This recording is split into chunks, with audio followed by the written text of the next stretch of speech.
अरू अरू आमा जति पनि हुनुहुन्छ नि के भन्नु चाहन्छ केही थाहा छैन त्यसै एन्सर दिन सक्नुहुन्छ थाहा छैन क्या दाइ कस्तो लाग्यो आज होइन मैले त अब हामीले एकदमै 100% दिएर काम गरेको हो होइन हजुरहरूलाई कस्तो लाग्यो एकदम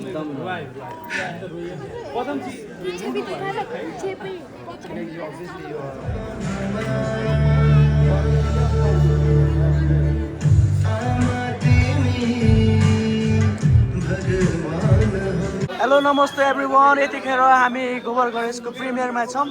हामीले चाहिँ गोबर गणेश मुभी हेरिसकेका छौँ अनि एकदमै राम्रो प्रतिक्रिया यति राम्रो भिड लागेको छ गोबर गणेश हेर्नको लागि यहाँनिर हाम्रो पत्रकार साथीहरू पनि हुनुहुन्छ मजाको टिभी मजा आयो अनि यतिखेर हाम्रो पदम दादा पनि उता अगाडि हुनुहुन्छ देख्न सक्छौँ हामी एकदमै राम्रो छ निकै पाउँछ चाहिँ अब दर्शकको प्रतिक्रियाले पनि थाहा हुन्छ तर हामीले हेर्दाखेरिसम्म चाहिँ अब देख्न सक्नुहुन्छ यतिको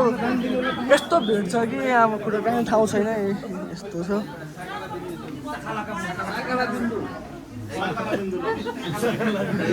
अरू भन्दा नि अब दादाको आउटफिट चाहिँ ओभर छ आज फेरि दादाको यो को हो दाइ कस्ट्युम डिजाइनर चाहिँ को दादा कस्ट्युम डिजाइनर चाहिँ को हो तपाईँको मेरो स्वस्ति बर्देवा के हो यस्तो यो राम्रो छ है साँच्ची नै हो क्या यो फेरि बढ्थ्यो 90s त्यो भाइब्स आयो म 90s को मान्छे तर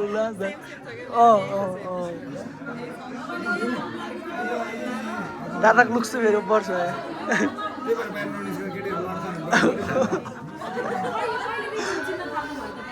यस्तो छ एकदम भिड लागेको छ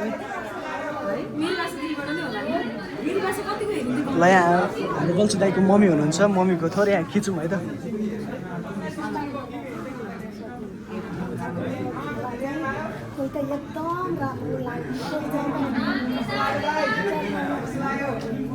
गाउँभरि त्यो बेला म निर्वासीमा बल्छी धोले छ भनेर भन्दाखेरि त खुसी लाग्यो है सबैजना आउनुहुन्थ्यो होला गाउँको सबैजना तपाईँलाई भेट्न आउनु भएको थियो त्यो बेला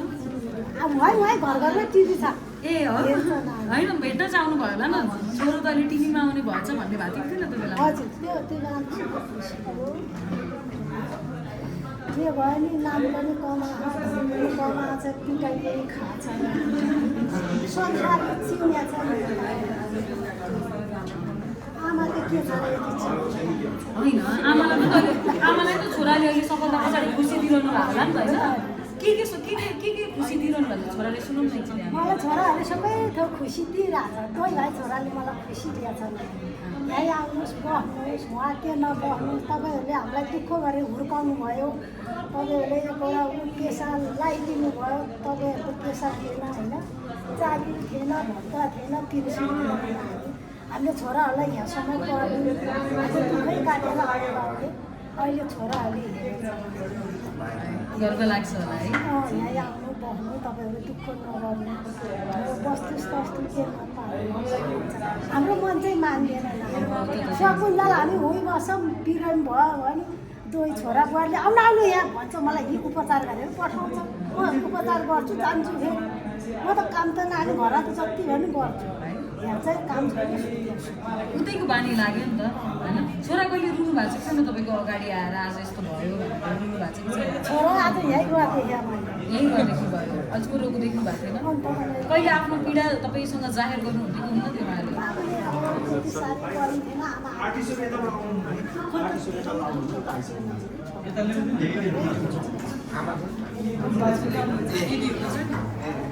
उयो त बुहारी पनि एकचोटि अलिकति अगाडि आइदिनु न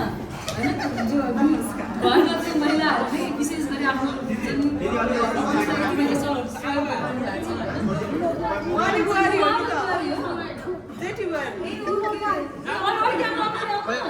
जानुभयो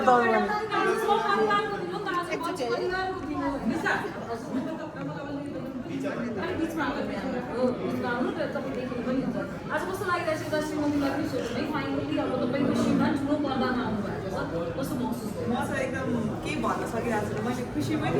केही पनि एक्सप्रेस गर्न सकिरहेको छु एकदम नाउन छु म सो मुभी हेऱ्यौँ समग्रमा राम्रो छ यहाँहरूले हाँस्नु पनि पाउनुहुन्छ अनि यो चाहिँ अब एउटा टिपिकल मिडल क्लास फ्यामिलीले चाहिँ उसको लाइफस्टाइल चाहिँ कहाँदेखि कहाँसम्म चाहिँ हुनसक्छ त भनेर उहाँले कथामा रच्नु भएको छ जस्तो सबैजना आएर हेरिदिनु होला राम्रो छ हामी सपरिवार बसेर हेऱ्यौँ त्यही हो तपाईँको त्यही भएर होइन मेरो जेठानी कस्तो लाग्यो ठुलो कस्तो लाग्यो तपाईँलाई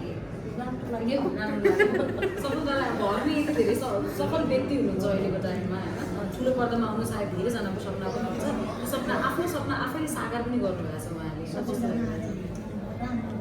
संसार आएर गणेश भनेको छ गणेश भनेको नानी राम्रो है हामीले अहिलेसम्म देखेको थिएन आज देखियो पढाउनुको लागि कतिको गाह्रो पर्थ्यो पहिला बल्छी दाइलाई स्कुल पठाउनुको लागि कतिको गाह्रो पर्थ्यो बल्छी दाइलाई कान्छा छोरा पढाउँदा सहिलो भयो बरु ठुलो अलिक कान्छा त नानी फिल भयो नि रुनी होइन पास भयो नि हाँस्ने होइन उ त त्यत्तिकै ठुलो चाहिँ रमाइलो गर्ने जहाँ गएन उ त पहिलेदेखिको कलाकार भन्थ्यो क्या स्कुलमा पनि कलाकार हुनुपर्छ टिभीमा आउनुपर्छ भन्थ्यो नानी मास्टरले जस्तो भने तस्तै गरेर कान्छासँग सबैले उ गर्छ मैले भने होइन भन्दै आउनुहुन्छ होला नि ठुलो चाहिँ उ गरेर बस्छ दोकान छ ठुलो चाहिँ कान्छा हेरिकन धेरै उ छ ठुलो छोरो त कान्छा चाहिँ अलि उलै हो पहिलेदेखि कान्छा त फटा त होइन नानी पास भयो नि नआत्तिने फिल भयो नि नआत्तिने ठुलो चाहिँ एकदम आत्तिने पढायो वर्षले खेती गयो छोराहरू चाहिँ भने राम्रै छ छोराहरू पढेर छ संसार चिने नानी बल्छीको आमा भन्छ उहाँ पनि बल्छीको आमा भन्छ है नचिन्ने मान्छे छैन मेरो छेउको ठिकै छ संसार चिनियानी छ संसार चिने धन पनि बाबुको खर्च हुन्छ नानी भएको छ नानी अब त्यही हो अब यो कलाकारितालाई बुझ्नुबाट आएको बल्छी दाइमा तपाईँबाट कि बुवाबाट हजुर बुवाबाट गयो कि तपाईँबाट गयो कलाकार बन्नेवाला गुण चाहिँ कान्छाको मैले बुझेँ को कता गएको बल्छी दाइ को कता जानुभयो तपाईँ गोता कि बाबा गोता बल्छी त मै गोता हो नि मलाई हेरेपछि बल्छी भन्छ कान्छालाई हेरेपछि उसको आमा भन्छ तपाईँलाई पनि पहिला अभिनय गर्नु मन लाग्यो मलाई उहाँ जान्ने नि धेरै उ गर्थ्यो नानी है नाटकहरू गर्नुभयो पहिला पहिला गाउँतिर नाचगान गर्नुभयो कान्छाहरूले पनि गर्थ्यो होइन तपाईँले चाहिँ गर्नुभएको भएन गर्छु म त अहिले पनि छोराको कुनै एउटा डायलग याद छ यहाँ आउँदै आउँदैन नि गीत एउटा गीत सुन्छौँ नि ल आमा एउटा गीत सुन्छौँ नि त कस्तो गीत हाल्नु तपाईँलाई जस्तो गीत छोराको लागि तपाईँले जुन गीत गाउन मन लाग्छ नि आज यो क्यामेराको अगाडि छोराको लागि एउटा गीत गाइदिनु न त लगाइदिनु जुन गाउनुहुन्छ त्यही गाइदिनु मेरो बाबु काठमाडौँ सहरको भनेर बसानी घरा अझै मेरो बाबु यस्तो त होइन कोले कुरा लाएर बोल्दैन बुहारीको लागि चाहिँ हजुरीले नमान त्यसो रुन्छ मन पाउँदिन मेसो तपाईँहरू मजाउँछ होला है घरमा हामीलाई त रमाइलो लाग्छ उहाँ पनि एकदमै एन्टरटेनिङ हुनुहुँदो रहेछ सायद गुण यतैबाट नै गाह्रो रहेछ बुवा अझै इन्टरटेनिङ हुनुहुन्छ बुवा त झैट गरेर यस्तो खासै सानोतिनो कुराले मतलब लाग्दैन आमालाई पनि सिधा दुख्छ कि भन्छौँ बुवा चाहिँ साथी जस्तै हुनुहुन्छ अझै बुवा आमा दुइटै मजाको हुनुहुन्छ अब दर्शकहरूलाई बोलाउनु पऱ्यो नि त छोराको फिल्म हेर्नको लागि एकचोटि यहाँबाट क्यामेरामा हेरेर सबैजना फिल्म हेर्न आइदिन भनेर बोलाइदिनु न है बोलाउनु मतलब यो माइकबाट जान्छ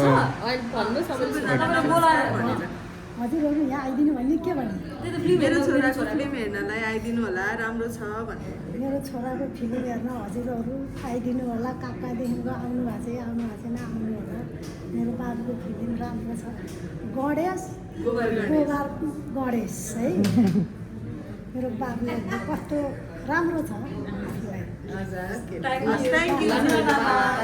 Okay, happy Maggie Sankranti. Happy Sankranti. Okay गोबर गणेश हेरेर निस्किनु भएको छ सुटमालाका सियो राज कार्की सरलाई हार्दिक स्वागत छ। Thank you. कस्तो लाग्यो फिल्म? यो चाहिँ एउटा अत्यन्तै किताब बनेको रहेछ। यो चाहिँ हामी अहिले किताब पढ्ने बानी युवाहरूमा छैन भनेको पनि सुन्छौँ। यदि किताब पढ्न अल्छी लाग्नेको लागि चाहिँ यो एउटा फिल्म हेऱ्यो भने राम्रो खालको सन्देश बोकेको आमा र एउटा घर परिवार छोराप्रतिको र आमाले छोरा सन्तानप्रति कस्तो खालको चाहिँ उहाँहरूले सोच्नुहुन्छ भन्ने खालको एउटा चित्रण गरेको रहेछ। र यो एउटा फिल्म मात्र नभएर यो एउटा ठुलो शिक्षा क्षेत्रमा आफ्नो कलाकारितालाई मात्र नभएर एकाडेमिकलाई मात्र नभएर तपाईँले आफूसँग भएको चाहिँ ट्यालेन्टबाट पनि सक्सेस कसरी बन्न सकिन्छ भनेर एउटा विद्यार्थीसँगको कथालाई पनि जोडेको रहेछ। यो समग्रमा भन्नुपर्दा मरिचमानजीले अत्यन्तै नेपाली समाजको चित्रणलाई व्याख्या मात्र गर्नु भएको छैन कि प्रमाणित गर्नु भएको छ। त्यसले गर्दा सबै कलाकारहरूले पनि राम्रो जीवन्त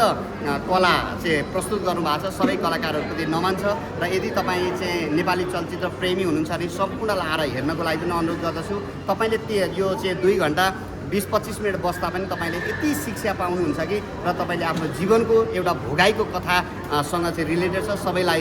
फिल्म हेर्नको लागि गोबर गणेशको लागि पनि नमन गर्दछु र तपाईँहरूले यो खालको मेरो चाहिँ बाइटलाई अझ चाहिँ बजारसम्म पुर्याएर दर्शकहरूमा चाहिँ तपाईँले अझ यो फिल्मको पनि प्रचार भन्ने अथवा यो फिल्मको जे हो त्यही बोल्नको लागि पनि मलाई समय दिनुभएकोमा सबैलाई विशेष ओके पछिल्लो समयमा एकदम चर्चित तपाईँको नाम राज कार्की सँगसँगै सुटमाला आउँछ। व्यावसायिकमा हिरो भनेर पनि चिनिनुहुन्छ क्या तपाईँ? यसलाई चाहिँ कसरी लिनुहुन्छ? सिनेमा हेर्दै गर्दाखेरि त्यो सिनेमा र आफूलाई हिरो तपाईँले त भन्नुहुन्न, तर बाहिर अडियन्सहरूले चाहिँ तपाईँलाई व्यावसायिकको एउटा